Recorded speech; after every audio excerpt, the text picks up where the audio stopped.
Hello everyone, welcome to the session. In this video, we would be covering the Hindu editorial of today. हमारा आज का जो The Hindu editorial है, that is on cease and desist. किसी illegal, unlawful activity पे रोक लगाना. On the Bengaluru voter data theft, इसके ऊपर आज का डिस्कशन होगा. BBMP had no business outsourcing electoral work to an NGO.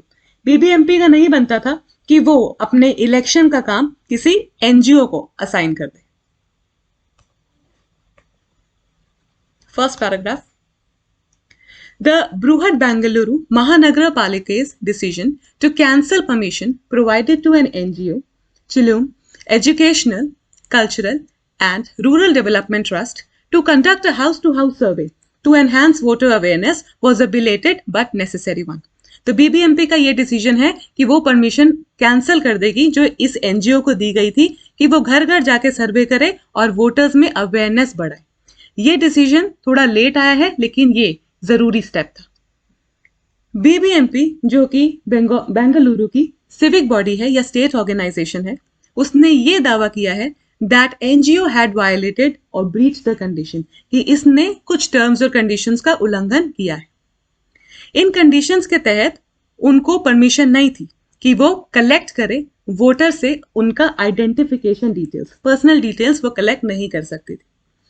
It is alleged that the NGO utilised BBMP identification cards to secure voter data through a door to door survey and store the data in an app created for that purpose. उन पे ये आरोप लगा है उस NGO पे कि उन्होंने बीबीएमपी के आईडी कार्ड्स यूज करके वोटर डाटा निकाला, वोटर डाटा कलेक्ट किया डोर टू डोर सर्वे के द्वारा और इस डाटा को एक ऐप में स्टोर किया जो इसी पर्पस के बनाई गई थी. एनजीओ की इतनी boldness whereby voters were deceived into believing that the collectors were with the BBMP suggests the incompetence and the carelessness of the municipal corporation of one of the India's largest cities. तो ये NGO की इतनी boldness जहां पे voters को ये धोखा दिया गया कि ये जो कलेक्टर्स हैं वो आपके बीबीएमपी के हैं और किसी एनजीओ के नहीं हैं, ये बताता है बीबीएमपी के बिहाफ पे उनकी इनकॉम्पिटेंस और ये कितने डिसरिगार्ड या फिर कितने इनसेंसिटिव है लोगों को लेके.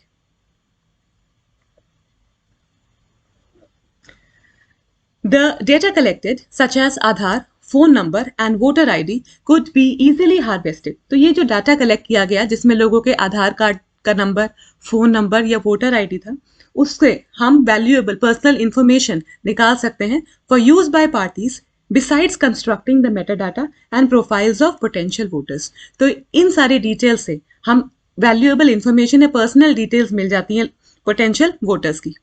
Such data are especially coveted by political parties that thrive on exclusionary politics, targeting a particular group, as it allows them to target specific communities and localities with diverse demographics. यहाँ कह रहे हैं कि ये डाटा कलेक्ट किया गया, इसमें लोगों की पर्सनल डिटेल्स थी जो कि यूज कर सकती है पार्टीज उनके बारे में प्रोफाइल क्रिएट करने के लिए, उनका कैटलॉग बनाने के लिए. ये डाटा स्पेशली डिजायर करती हैं पॉलिटिकल पार्टीज जो कि एक्सक्लूशनरी, जो किसी एक पर्टिकुलर सोसाइटल ग्रुप को टारगेट करती है, क्योंकि ये स्पेसिफिक कम्युनिटीज को टारगेट करती हैं, स्पेसिफिक एरियाज को, लोकेलिटीज को टारगेट करती हैं और यहाँ पे इनके पास सारा का सारा डाटा इनको मिल जाता है. BBMP का ये purpose, if the BBMP's purpose was to simply enhance voter awareness, there was no express need to outsource this to a non-governmental third party. अगर BBMP का सिर्फ एक ही पर्पस था कि वोटर्स में अवेयरनेस क्रिएट करनी है, तो कोई खास नीड नहीं थी कि इस एक्टिविटी को वो एक नॉन गवर्नमेंटल थर्ड पार्टी मतलब एक एनजीओ को दे दे. The corporation must ensure that any data stored are immediately deleted and legal actions taken against the NGO. Corporation, यहाँ पे बीबीएमपी की बात हो रही है, तो बीबीएमपी को नेक्स्ट ये करना है कि कोई भी डाटा जो उन्होंने स्टोर किया हुआ है इस एनजीओ ने, उसको डिलीट कर दिया जाए और इस एनजीओ के खिलाफ लीगल एक्शन लिया जाए. The continued absence of a data protection law in India and the fact that the government's most recent draft bill is light on protection from the misuse of data by the state have added to the graveness of the situation.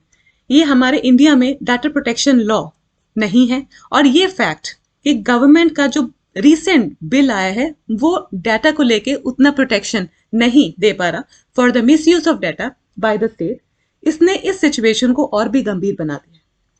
Recently, there have been several reports of block level officers of the Election Commission of India asking individuals to link their Aadhaar with their voter IDs. Recently, कई block officers जो कि ECI के officers हैं, उन्होंने लोगों से कहा है कि अपने वोटर आईडी को अपने आधार कार्ड से लिंक कर दो, और अगर फेलियर टू डू सो, अगर नहीं करोगे तो उससे उनकी वोटर आईडी कैंसिल हो सकती है, खारिज हो सकती है। अब ऐसे मैंडेटरी या कंपल्सरी लिंकिंग गलत होगी, क्योंकि ये लीगली एस्टैब्लिश्ड है, ये लॉफुल है कि इंडियन वोटर्स अपनी आइडेंटिटी को किसी भी तरीके से एस्टैब्लिश कर सकते हैं from the list of documents. तो खाली आधार कार्ड जरूरी नहीं है, और जो भी प्रिस्क्राइब्ड दूसरे आईडी डॉक्यूमेंट्स या आईडी कार्ड से भी आप अपने वोटर आईडी को लिंक कर सकते हैं। While the use of Aadhaar numbers to ascertain confirm proof of residence makes it easier for ECI officials to verify electoral rolls and to avoid duplication of the voter ID, there is also the threat of disenfranchisement of genuine voters, as Aadhaar biometric authentication has been known to be less than foolproof. हालांकि ये आधार numbers अगर link हो जाते हैं तो इससे confirm हो जाता है प्रूफ ऑफ रेजिडेंस, और इससे इजी हो जाता है ईसीआई के ऑफिशियल्स को कि वो अपने रिकॉर्ड्स वेरीफाई कर पाए, और वोटर आईडी डुप्लीकेट तो नहीं है, एक पर्सन एक ही बार वोट कर रहा है। There is also the threat of disenfranchisement. लेकिन एक प्रॉब्लम ये आ सकती है कि जेन्युइन वोटर्स कई बार डिस्क्वालीफाई हो सकते हैं, क्योंकि आधार की जो बायोमेट्रिक मशीन है वो हमें पता है कि वो बहुत ज्यादा फुल प्रूफ नहीं है। The ECI is better off in doing door-to-door verification.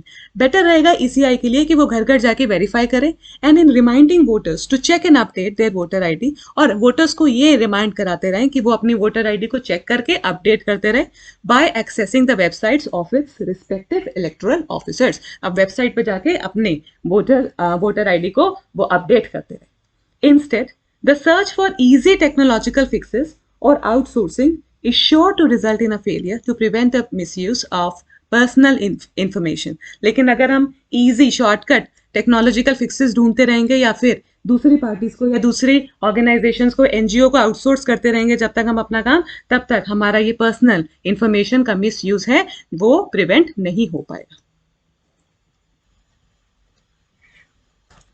क्योंकि आज का एडिटोरियल एक क्रिटिसाइजिंग टोन में लिखा गया है, तो टोन रहेगी क्रिटिकल। कमेंट बॉक्स में do let me know 2 synonyms of the word coveted. Video अच्छी लगी है तो लाइक जरूर करना, please like and share the session, and I will see you again next time. Thank you.